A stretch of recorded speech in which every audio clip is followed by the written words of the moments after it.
Hi, and welcome to the Metadata and Publishing episode of the workshop. As a reminder, thus far, we've introduced you to Darwin Core, talked about some data cleaning practices, gone over the Darwin Core and extension schemas, and also reviewed some QA/QC best practices. Now we're going to talk about metadata creation and publishing. Specifically in this episode, we're going to answer the questions, how are my data published, and also what metadata are required for publishing. I'm going to show you the data publishing pipeline, introduce you to the IPT, and to EML. Let's start with the data publishing pipeline. This is where we started the workshop, with your data in data tables or some other format. We use tools like RScripts to transform that data and align it to Darwin Core. The next step is to load that data into the IPT and create metadata in the form of ecological metadata language, which will produce the Darwin Core archive. This is then published to OBIS. If you choose to, you can also have this data pushed to GBIF.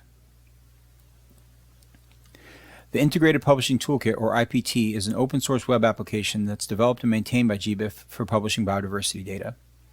GBIF maintains a very detailed IPT manual that is linked here, and OBIS maintains a manual as well that includes OBIS-specific details. You could choose to download and install your own instance of the IPT, but it might be difficult to publish through it. So instead, it's recommended to work with one of the OBIS nodes to publish your data through their IPT. You can find the OBIS nodes linked here. If we scroll down, you can see that they're organized by regions, for example, OBIS Argentina and OBIS Japan, and also by themes. So for example, OBIS Deep Sea and the Ocean Tracking Network. Contacts for these OBIS nodes can be found on this page. For you to publish through an OBIS node IPT, the requirements are that first, you contact the node to ensure the data are a good fit for that node.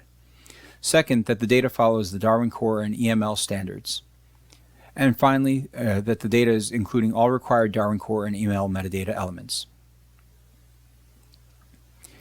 Let's talk about EML a little bit.